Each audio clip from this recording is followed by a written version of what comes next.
Meteorologist Jonathan Kegas back with you on a Monday. We have a ton to talk about. We had nasty round of thunderstorms. Boy, I don't know who was able to sleep last night with all those storms that came on through. We're going to talk about that. We're going to talk about our afternoon storms today. But I think the big thing is going to be this blob that we have coming in off the coast. And to help me kind of break this down, I'm going to bring in my buddy, anchor Matt Austin, and we're going to kind of do this together. So, welcome to the stream, Matt. Welcome, buddy.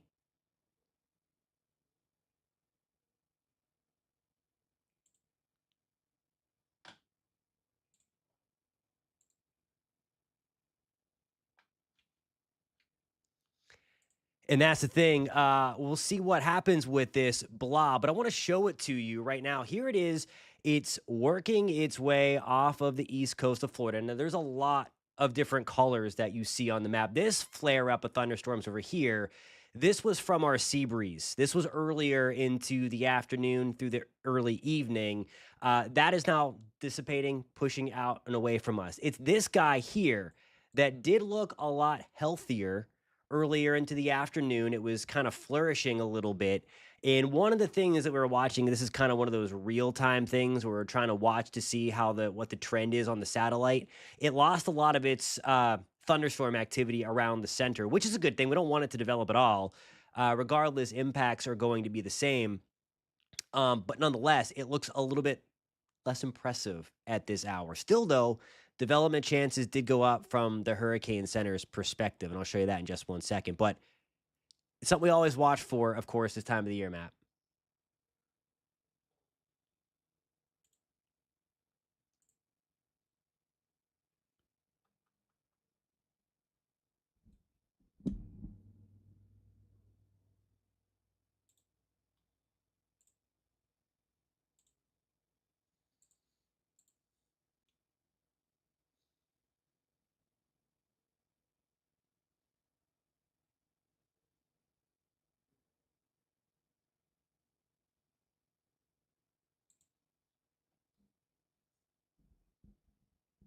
And I think I don't know if your audio's coming in, Matt. I'm gonna check to see. There's no sound on your end, Matt. So I don't know if Chris can take a look at that, and we'll get back to you because I can't hear anything you're saying. And the folks on the chat are saying no sound as well. I heard you before in testing.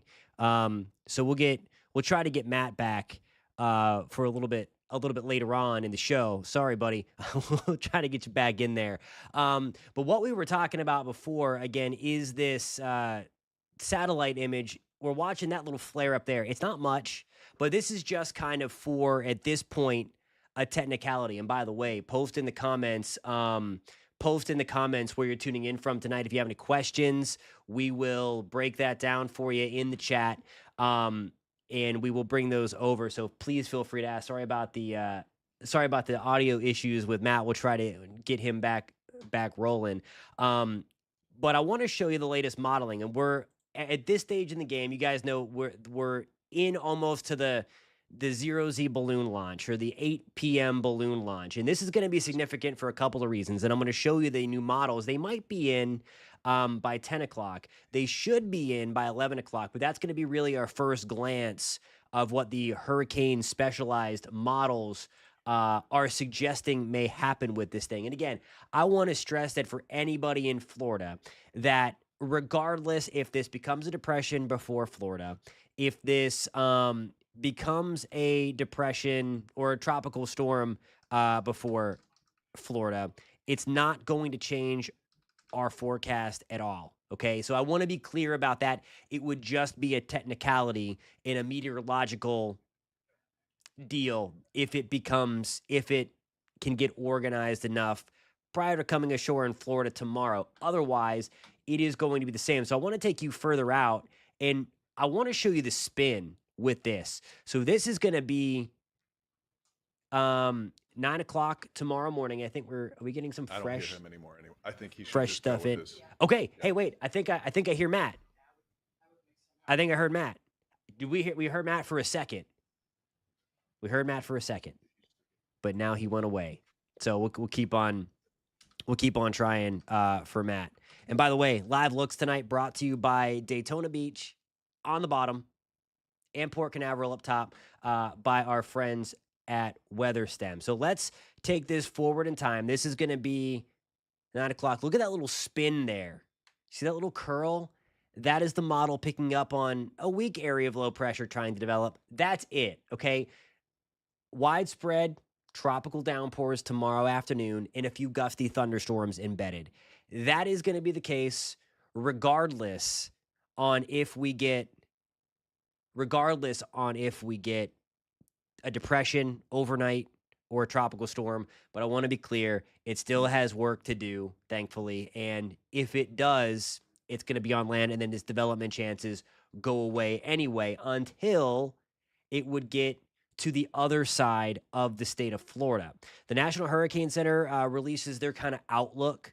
They do this daily, four times, I guess, 2 a.m., 8 a.m., 2 p.m., 8 p.m. They have their own little outlook, and they go through the basin and they mark some things if they think development's possible over the next 2 days and 7 days. So the 2 o'clock outlook, if you follow me on Facebook, we talked about that they did pull that little bubble, and inside that bubble is where development is possible. So they pulled it back to the Atlantic side because it was looking rather healthy today and certainly overachieving from what some of the models were showing the last couple of days, which is typical for kind of these short fused systems.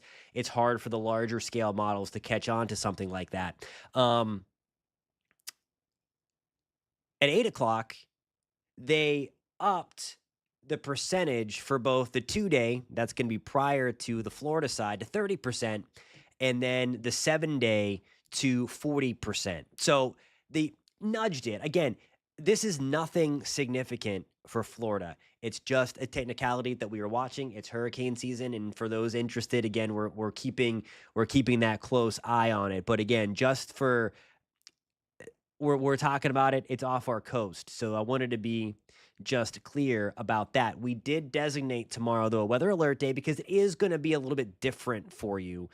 Cloudy start, again, rain possibly along the coast tomorrow to start your morning. And there is that little swirl sliding through. So that's 8 o'clock in the morning if you downpours along the coast. And then that spreads inland just a little bit as we get going into the afternoon. So again, post in the comments where you're tuning in from. If you're watching on News 6 Plus or clickorlando.com or on YouTube tonight, let us know again where you're tuning in from, or if you have any questions tonight. I'd be more than happy to answer them as we go forward into the show this evening. I'm pulling up the comments as we speak so that I can pull them over and have kind of our interactive chat that we like to do every Monday through Friday at 9:30. If this does get a name at any point in time, Dexter is the next name up. Of course, one of the things, if you recall, we wrote a story and we did a video on it on YouTube, that one of the calling cards that we thought prior to the start of this hurricane season, or what at least the first half would be consisting of, kind of ugly, short-lived storms in the North Atlantic and homegrown storms. Well, so far, the deep tropics have been shut down. So that's something that we thought might happen, especially early on. And then we had Andrea, that was kind of that garbage system that lasted 12 hours in the middle of nowhere. That was in the North Atlantic. We thought that might be the case because of this. I want to show you the sea surface temperature anomaly.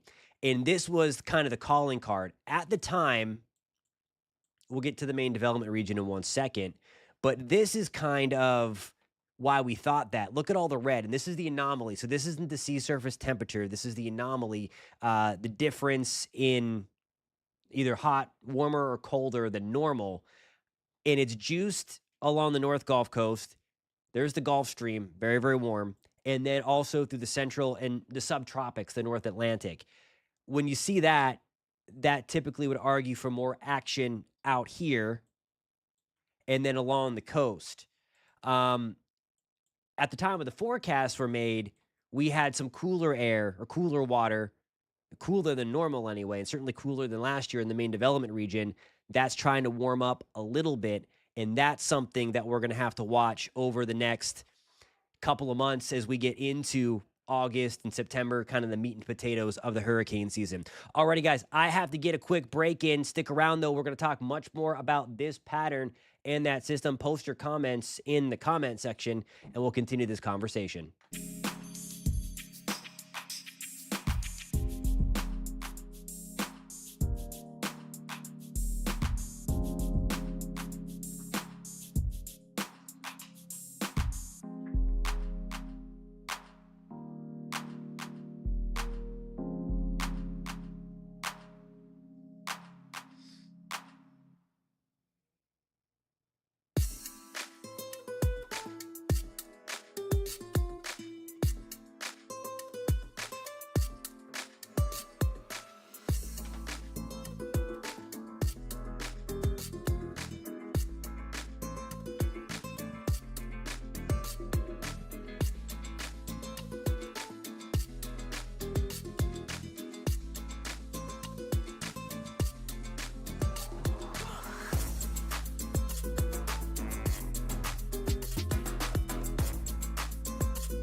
Alrighty, guys, what's going on? Temperatures nice and mild, certainly nice and muggy. We're back. We're obviously talking about the tropics, regardless of what this thing becomes east of Florida, whether it gets a name or not.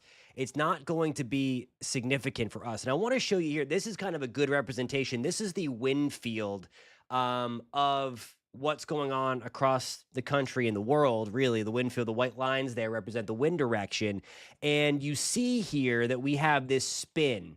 So there's not a lot of thunderstorm activity around it. Let's take this further in time now. Let's get this to the current time. That is the wrong graphic. Let's get this further in time, because this is going to kind of show us some of the thunderstorm activity that's trying to fire back up again. Sorry, some of the comments were firing. Some of the comments made me laugh that are going up. You guys always keep me on my toes. But one of the things here, you see how that circulation, it's not a tight circle, it's more oblong or kind of elongated. When it's like that, that means it's disorganized. It's trying to get a tightly wound center. And again, we're talking about this because it's off our coast and we're basically doing meteorology 101 here to kind of make sure that, okay, you can kind of pick these things out whenever you see the wind field like this. But it's broad, it's elongated. I don't think it's imminent that we get a tropical depression or anything like that. But overnight, as we typically see these things flare up, it's the opposite of our daily thunderstorms. There's more instability over the water at night as the atmosphere cools because the water is still nice and warm at night, and that provides the instability. But right now, there's not a whole lot going on with it, and that's a good thing. Um, that is a good thing for sure. Melissa says, didn't get any rain today. New Smyrna Beach, not expecting any rain today. All of that stuff was going to be pushed inland from that little thing, that little disturbance off the coast. Hope your foot is feeling better. Elizabeth, hey, what's up, guys? Watch it on YouTube tonight. Let's see here. If anybody else has any questions, just scrolling through some of the comments.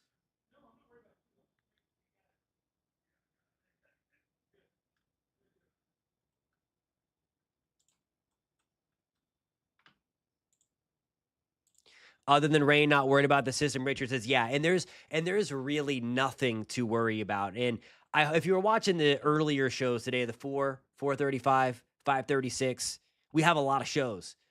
So find us on News 6. I was talking about that we it's not gonna this isn't a big deal at all. It's just gonna look a little different tomorrow. There's gonna be extra clouds in the morning. We're used to sunshine in the morning. And then that rain comes through early into the late in the morning, early afternoon on a widespread scale. Some localized flooding in poor drainage areas. This should not be a huge deal at all for Florida. And that's even if it will overachieve tonight and by morning we have a tropical depression. That's in the realm of possibilities. But again, even if you wake up and you see a cone over Florida because it overachieved and it became a depression, there's nothing to worry about. And I want to that was my that was kind of my I wanted to make that clear, and I hope that did. If you guys watched the news earlier this evening, that we're watching it, I'm watching it. It's out there. It's a talker. It's hurricane season, but this is not a huge deal for Florida.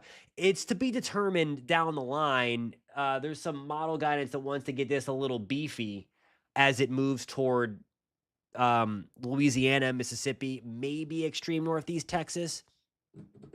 Um, but all of that stuff. On the 16th, we should get back into our normal rainfall pattern. So this is going to leave us alone and completely completely get out of here, and then we'll be back to our sunny mornings, stormy afternoons as typical. Jody, I did not. Let me see if I can go back to the first page if that is still there.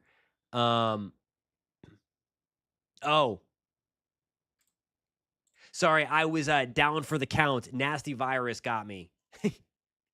So I was out of work on Thursday. And let's see, your rest of the comment is cut off. I hope everything goes well with honoring him. So that's why I was not here. My apologies. Hey Kevin, hope you're doing well, my friend.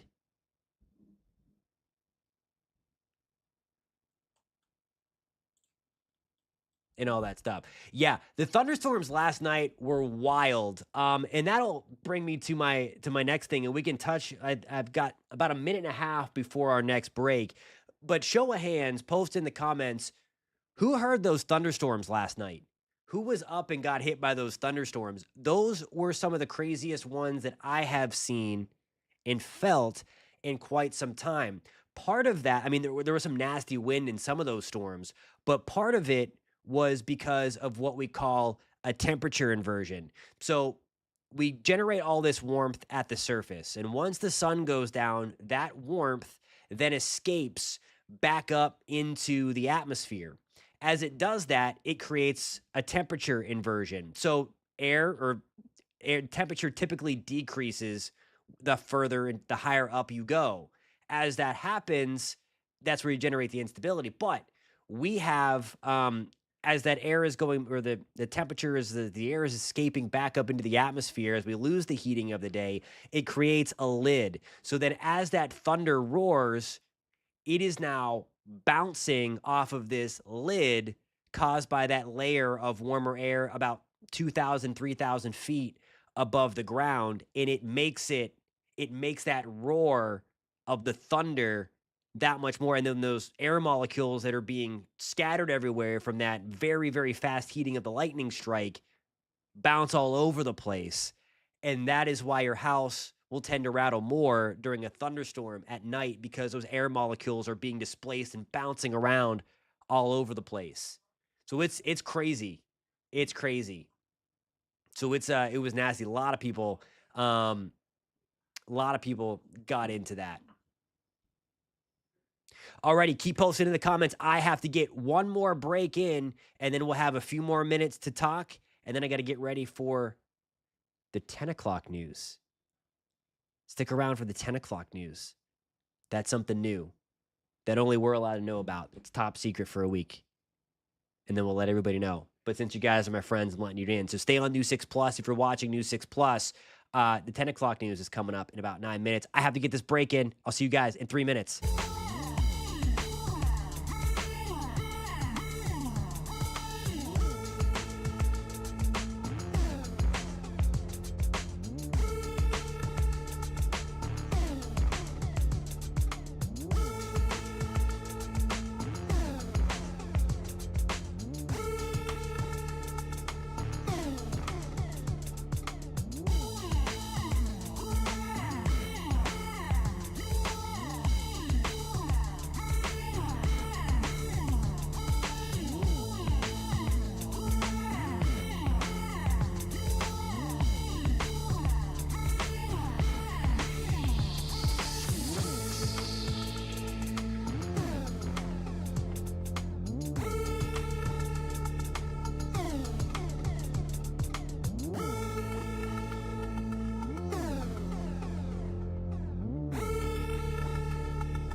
Alrighty, guys, we are back for 3 more minutes. Post in the comments where you're tuning in from. Again, we're watching this thing. It's not a big deal whether it becomes a depression before Florida or not. It's all the same thing, and it's all going to be just some rain, kind of a steady rain, tropical downpours getting into tomorrow, especially late in the morning, and then really early in the afternoon. It's kind of coming in the first half of the day rather than the second half of the day. Just Just reading some of the comments here in the last few minutes. Thanks, guys. Appreciate that. Zach says Monday during the middle of the night there was terrible lightning that struck feet from my grandma's house in Lauro Thunder. Hopefully everything was okay there. No, it was wild last night. I do not think we have a repeat performance tonight, although I do think we are going to wake up some people, especially along the I-95 corridor. Had a question about how bad do I think the rain is going to be along the coast, and I don't think terrible, but there it is in the morning, and there's the kind of the Space Coast. So the darker red and purple indicate the very heavy rainfall. I'm not even showing the map. Just yell at me if it feels like I'm showing something you're not seeing it. There's kind of the rain. This is the high resolution model. By the way, we're going to have another one of these coming up just before 11 o'clock tonight. So if you watch the news, and I hope you do, tune in to News 6 at 11 o'clock. We're going to be breaking that down. We're also going to be looking at this, some of the latest satellite stuff, in about 5 minutes on News 6 at 10, streaming on News 6 Plus and on YouTube. So again, that is an in between friends here. Tune in just a couple of minutes. We're going to have the latest headlines and, of course, the latest on this mess out into the Atlantic again. I can't state enough. Yes, I'm talking about it. It's meteorology. It's weather. That's my job to talk about. There's something there. And this will impact us. Not a high impact, but you will notice that it's there. So I just don't want to, what's the word I'm looking for? I don't want to be kind of misrepresented or misunderstood that I'm talking about this. Again, it's going to impact your day. There's going to be some heavier downpours in there. It shouldn't be worse than our typical afternoon thunderstorm if you get stuck under one of these storms. But it's going to be there. And there is a slight opportunity that late tomorrow morning or in the mid morning of tomorrow, if it gets its act together in the next 6 hours, and it probably doesn't have enough time. But it has that opportunity to become a weak depression. And we're going to talk about that more coming up in 3 minutes at 10 o'clock. And then I'll have the fresh spaghetti models at 11 o'clock, the first run of these things for Invest 93L, that little blob or disturbance off our coast. Thank you a ton, guys, for tuning in. I will catch you in a few minutes on News 6 Plus, and I'll see you at 11 on News 6 on the TV side. Appreciate you guys. I will see you then.